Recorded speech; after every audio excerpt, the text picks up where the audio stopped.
오셔서 우리의 인류의 죄를 대속하기 위해 가장 첫걸음 예루살렘으로 입성하시는 종려주일입니다. 종려주일은 종려나무 가지를 들고 호산나 다윗의 자손이여라고 찬송을 불렀던 것들을 기념해서 종려주일이라고 합니다.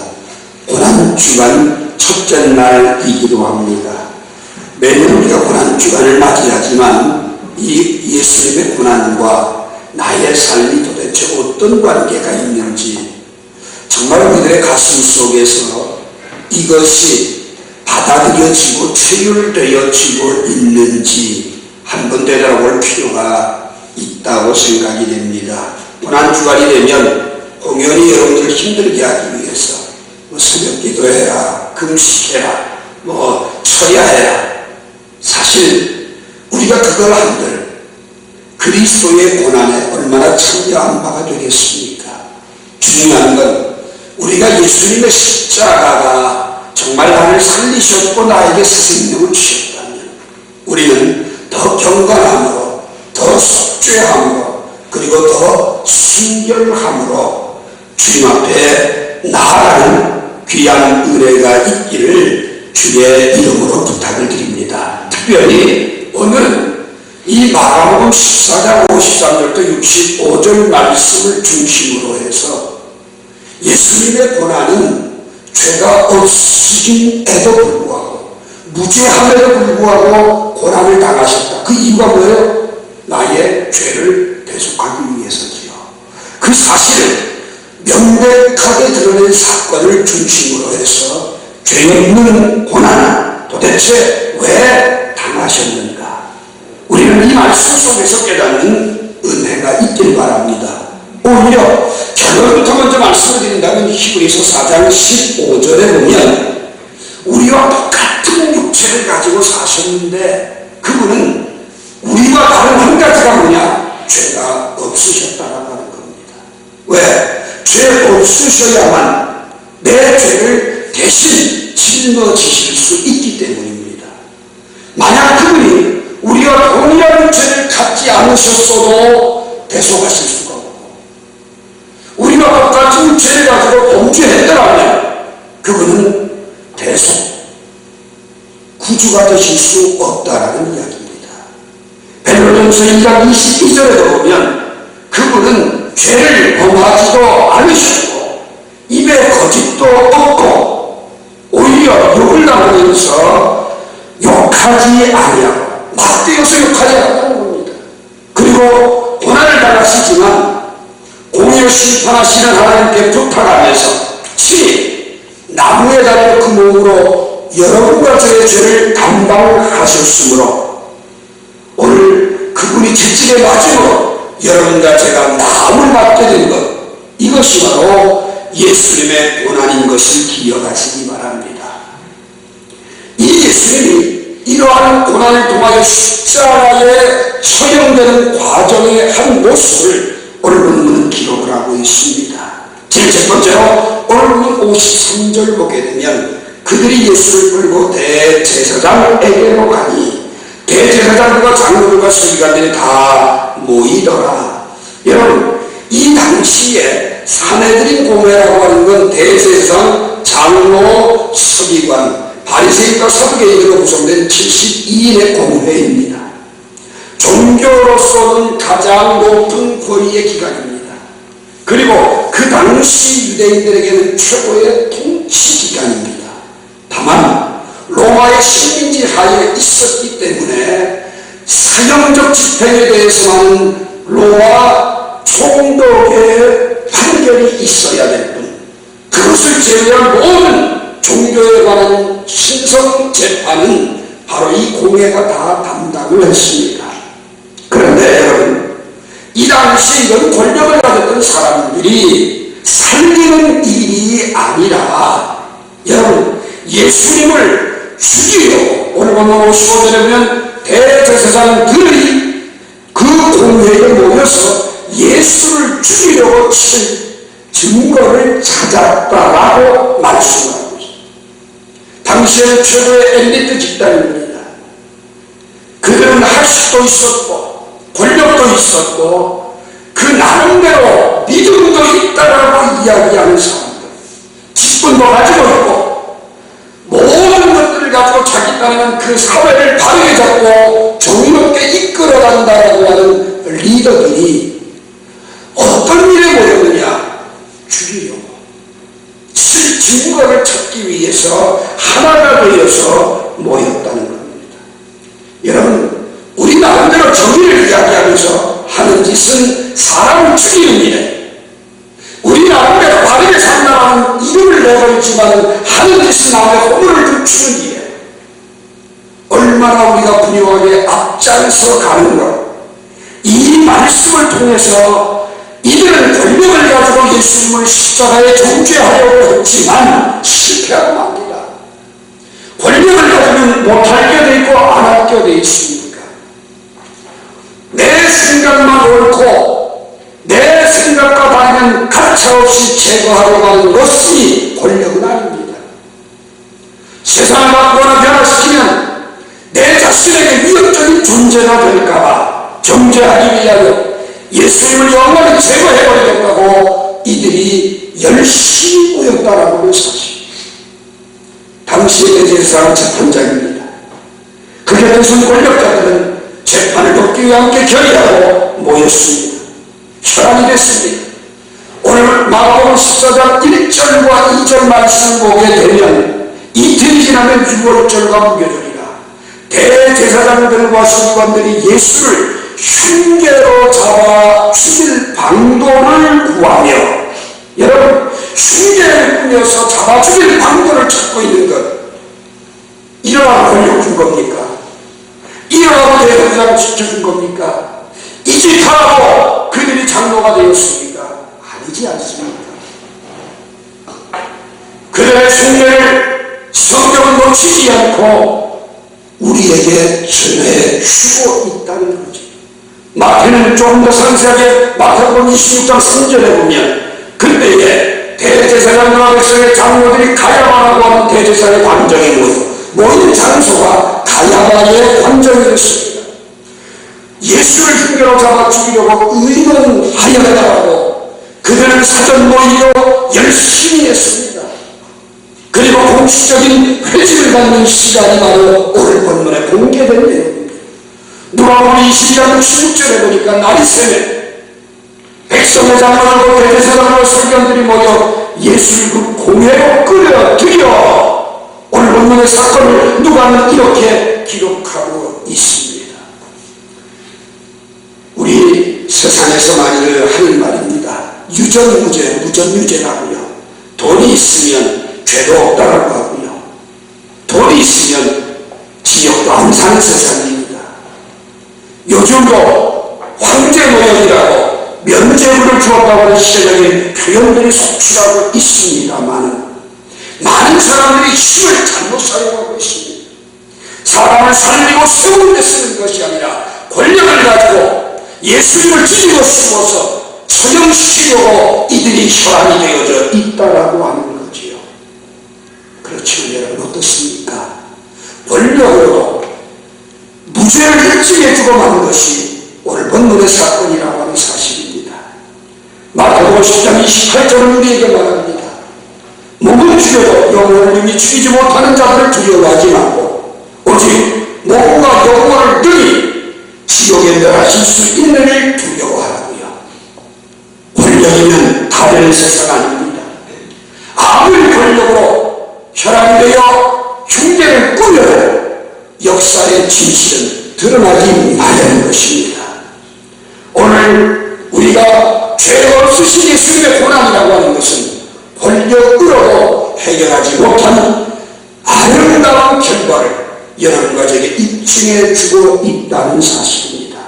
두 번째로는 짜맞추기 거짓 증거로 정죄하려고 했지만 실패하고 맙니다.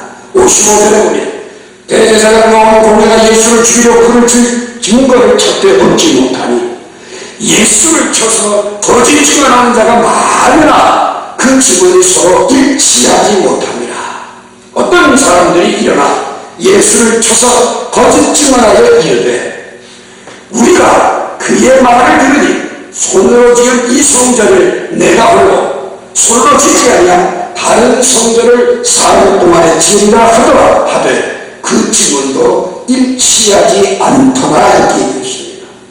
여러분, 율법은 민수기 35장 30절에 보면 어떤 사건의 결과를 내기 위해서 증인이 필요하는데 증인이 한 명일 경우에는 그건 증거 채택이 되지 않는다라고 얘기합니다. 적어도 증거로서의 채택이 되면 신명기 19장 15절에 보면 두 사람이나 세 사람이 의견이 일치한 증언이 이루어질 때만 그 사건을 확정할 수 있다고 합니다. 지금도 우리나라 법이나 전 세계 모든 법은 이 법대로 따라가고 있습니다. 증인이 2인 이상 있어야만 합의치되어지는 증거 채택이 된다는 겁니다. 그런데 대제사장들과 온 공회가 예수를 흉계를 부려 잡아 죽이기 위해서 사전 모의를 통하여 사람들을 동원하고 증거를 채택하려고 증인들이 많이 일어났습니다. 얼마나 허무맹랑한 짓입니다. 그런데 중요한 건 매수를 통하여서 증인을 세웠어도 각자 진실이 아니기 때문에 일치한 의견이 하나도 없었다는 겁니다.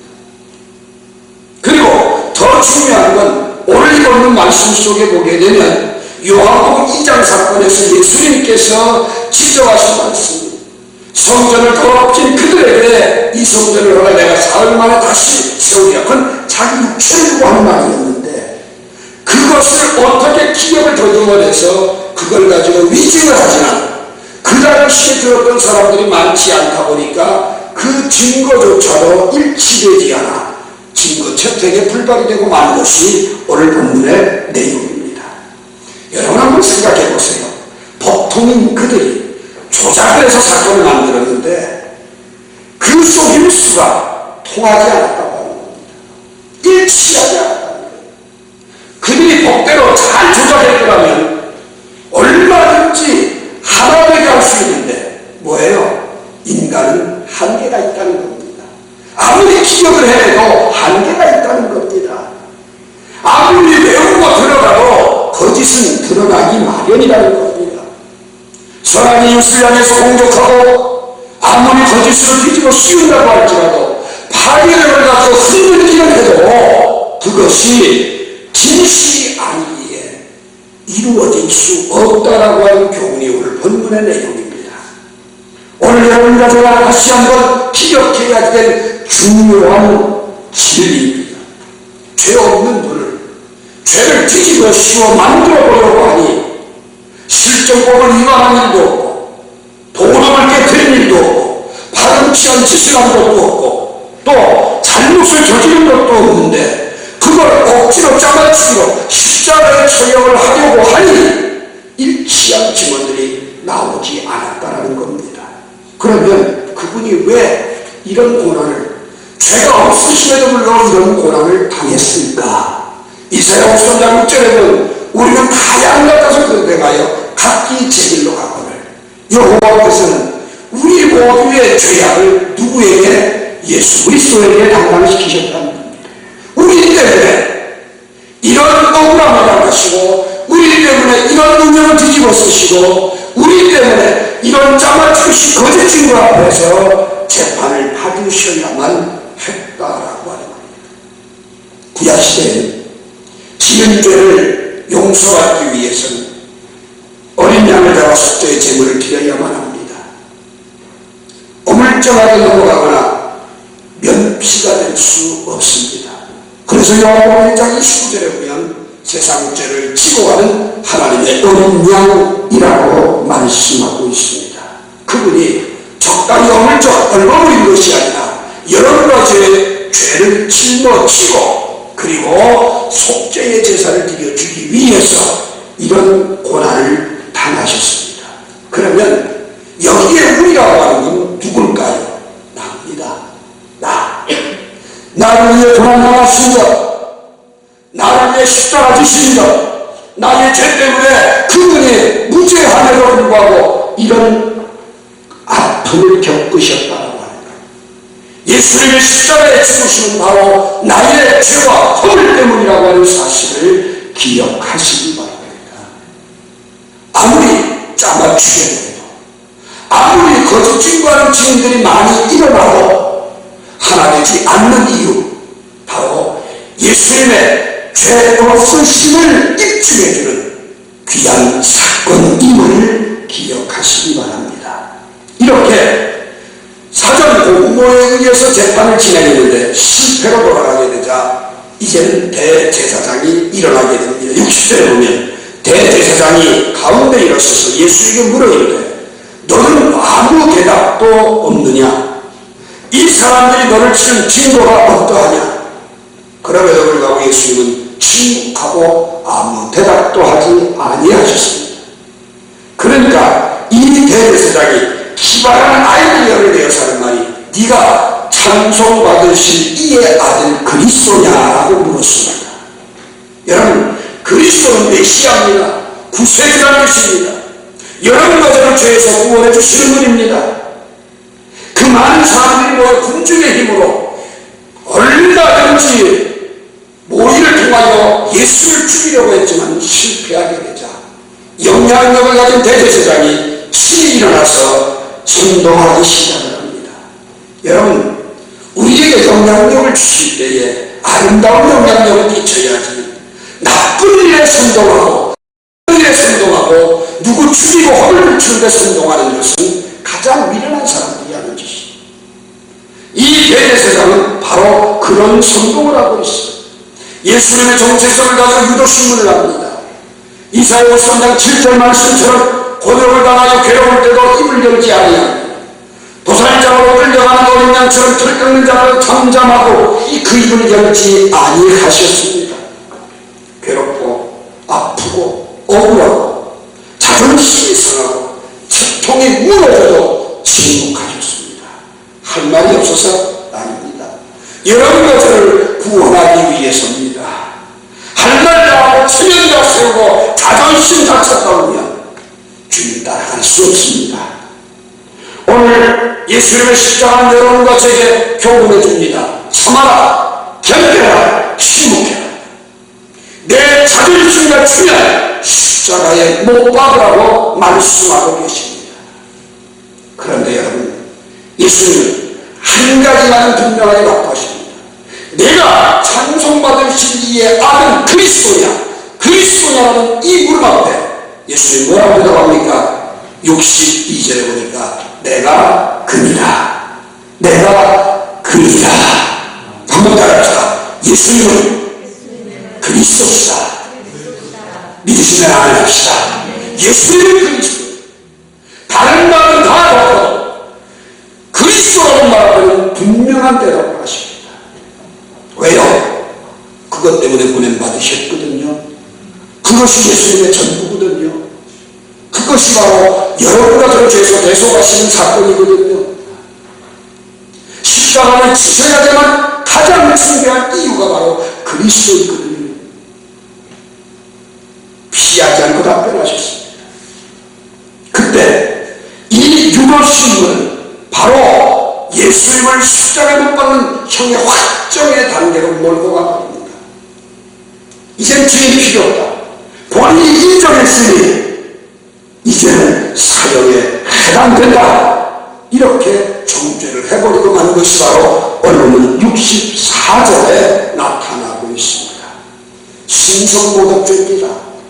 여러분, 신성모독죄라고 하는 그 죄는 조금 아까 말씀드린 요한복음 2장에서 나타난 수전절 사건입니다.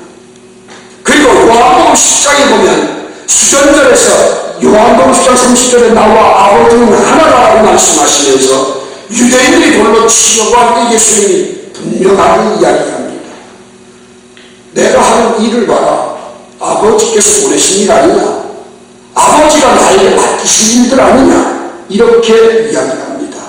그러면서 신성모독이 해당되지 않는 이유에 대해서 분명히 시편 82편 6절을 가지고 말씀을 합니다. 내가 말하기를 너희는 신들이며 다 지존자의 아들들이라 하였으나.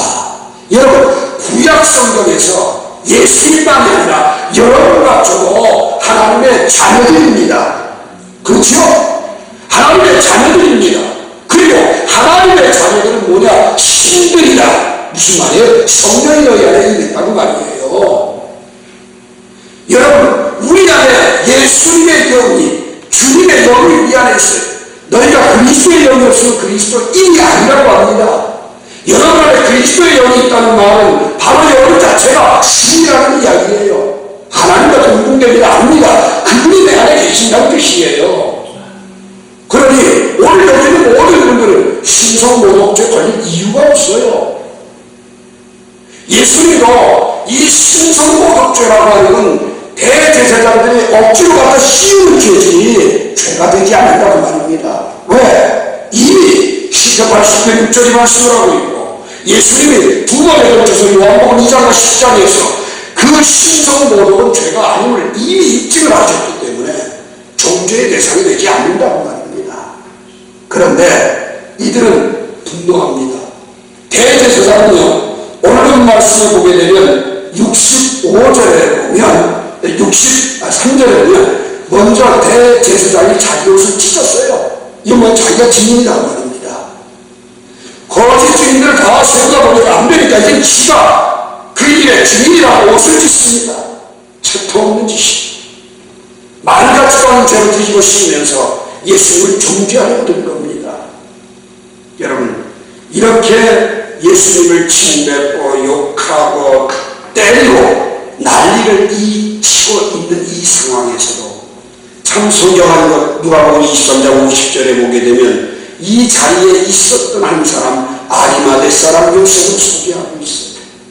그 사람은 그들의 결의와 행사에 찬성하지 아니했다.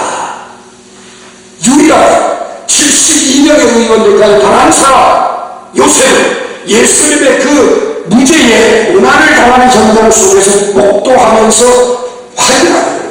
아, 이건 아니다. 이건 아니다. 난 반대. 난 거기 찬성 못해.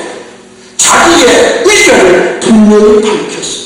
그 이유는 그는 하나님의 나라를 기다리는 사람이라고 말합니다.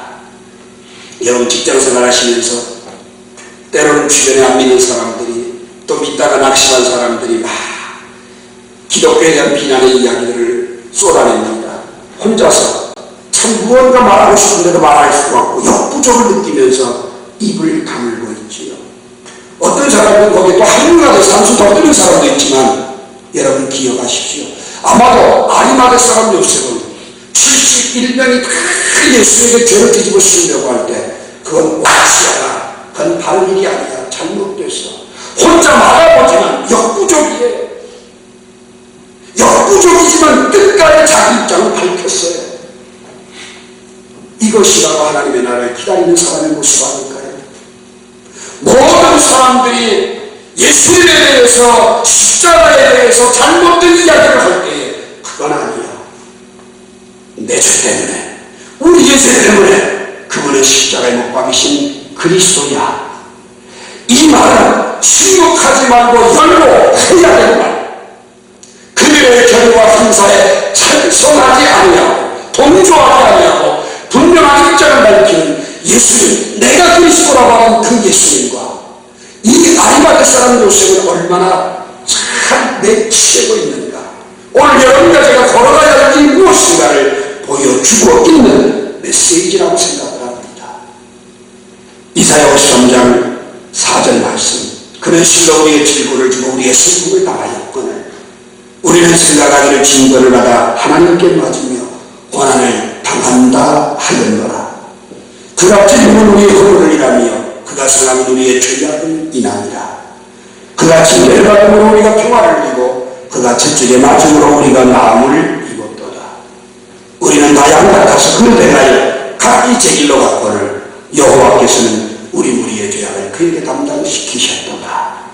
여러분, 죄 없는 예수님, 허물이 없는 예수님, 멸시와 천대를 받고 계시는 예수님, 그분이 침묵하고 계신 이유는 바로 우리를 사랑하신 하나님의 사랑을 실천하기 위해서라는 것, 나를 구원하시기 위해서, 가치 있는 곳에 하고 계신다는 것. 오늘 시간 예수님의 고난이 저와 여러분을 살렸습니다. 예수님의 고난이 우리에게 생명을 주셨고 영생을 주셨습니다. 여러분 가족을 주의 세례와 지켜주시고 사망에서 우리를 자유케 하셨습니다. 오늘 그 은혜로 여러분과 제가 구원받은 삶을 누리게 되는 것입니다. 금방 한 주간 예수님의 고난을 생각하시면서 감사할 수 있는 여러분과 제가 되길 바라요. 그분이 왜 십자가에 고통당하셨나, 왜 죽으셨는가, 그 사랑을 감사할 수 있길 바랍니다. 그리고 예수님의 사랑을 말할 수 있어야 합니다. 그분은 그리스도야, 우리의 죄 때문에 십자가에 못 박혀 죽으셨다고 전할 수 있어야 합니다. 그리고 그 사랑을 실천하면서 그리스도의 사랑, 내가 너희를 사랑한 것 같이 너희도 서로 사랑하는 그 말씀 앞에 서서 하나님께 영광을 올리는 한 주간이 되기를 주님의 이름으로 축원합니다. 기도합시다. 천년만번 죽어마땅한 저희들